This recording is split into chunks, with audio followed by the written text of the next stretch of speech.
Wishing you a very sweet morning dear students. हमारा इतिहास और नागरिक जीवन पाठ 3 सल्तनत का विस्तार खिलजी वंश, जिसका अध्ययन कार्य हमने पिछले वीडियो में किया और ये जाना कि 1290 से 1320 ईस्वी तक का 30 साल का सफर कैसा रहा खिलजी वंश का। आज मैं लेकर आई हूँ इसी पाठ का अभ्यास कार्य। तो चलिए वीडियो को जारी रखते हैं पाठ के प्रश्नोत्तर के साथ। पहला प्रश्न है, जलालुद्दीन खिलजी के बाद दिल्ली का सुल्तान कौन बना? उत्तर है, जलालुद्दीन खिलजी के बाद दिल्ली का सुल्तान अलाउद्दीन खिलजी बना। दूसरा प्रश्न है, अलाउद्दीन ने भारत के किन किन राज्यों को जीता? उत्तर है, अलाउद्दीन खिलजी ने उत्तरी भारत के साथ साथ दक्षिणी भारत के राज्यों को भी जीता।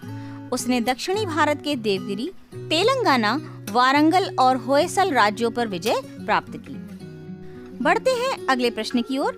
सेना को शक्तिशाली बनाने के लिए अलाउद्दीन खिलजी ने क्या उपाय किया?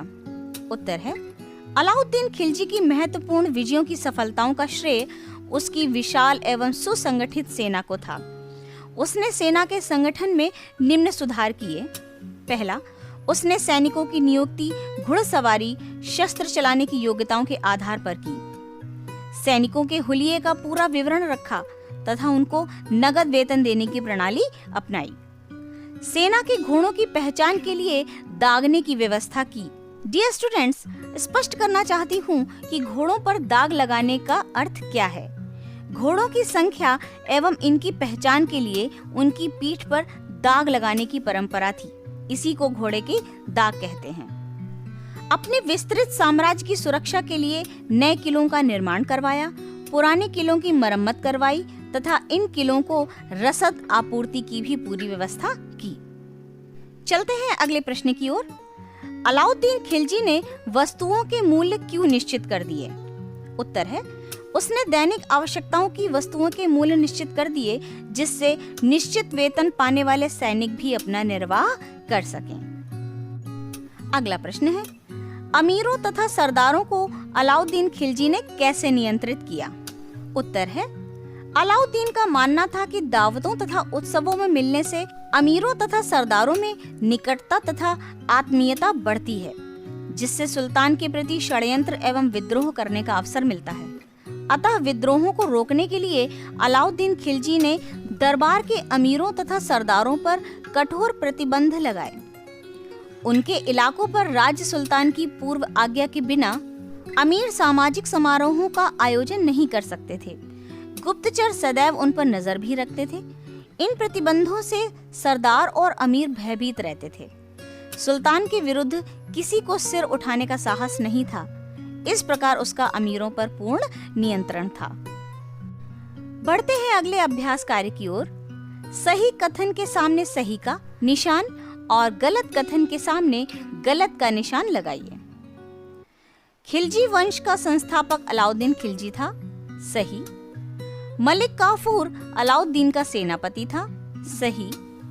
खराज या लगान निश्चित करने के लिए भूमि को गज से नापा जाता था। सही। अमीर खुसरो जलाउद्दीन फिरोज के दरबार का प्रमुख विद्वान था। गलत। वीडियो के अंतिम पड़ाव में है, रिक्त स्थानों की पूर्ति कीजिए। जलाउद्दीन खिलजी रिक्त स्थान ईस्वी में दिल्ली का सुल्तान बना।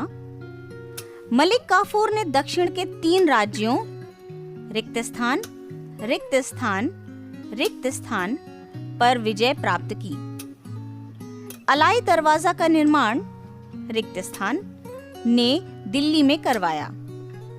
अलाउद्दीन खिलजी ने सन रिक्त स्थान ईस्वी से रिक्त स्थान ईस्वी तक शासन किया।